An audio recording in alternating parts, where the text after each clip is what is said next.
As you've likely noticed, coaxing this star into the spotlight isn't easy. How can you set the stage for organic sales growth? Here are some fundamental ways. It begins with customer service.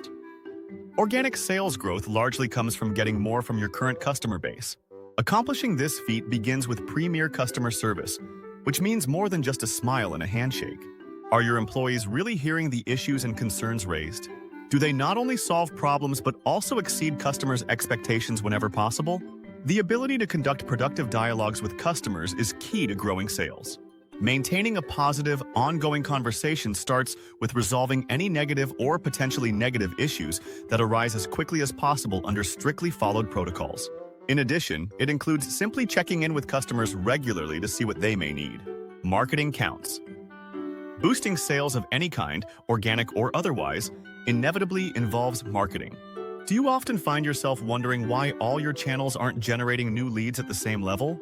Most likely, it's because your messaging on some of those channels is no longer connecting with customers and prospects. On a regular basis, you might want to step back and reassess the nature and strengths of your company. Then use this assessment to revise your overall marketing strategy. If you work directly with the buying public, you may want to cast as wide a net as possible. But if you sell to a specific industry or certain types of customers, you could organically grow sales by focusing on professional networking groups, social organizations, or trade associations. People matter. At the end of the day, organic sales growth is driven by a business's people.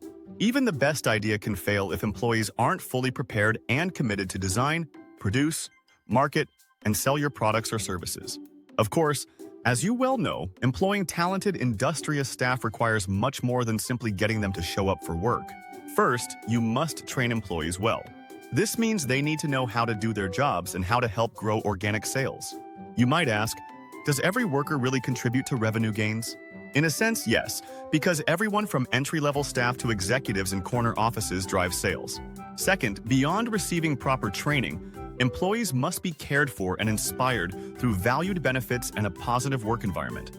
Happy workers are more productive and more likely to preach the excellence of your company's products or services to friends and family. Organic sales may occur as a result. Star of the show. It's the star of the show for a reason. Organic sales growth is generally considered more sustainable than inorganic revenue gains and a strong indicator of a healthy, competitive business. It also avoids the integration and compliance risks of mergers and acquisitions, not to mention the complications and dangers of acquiring outside financing.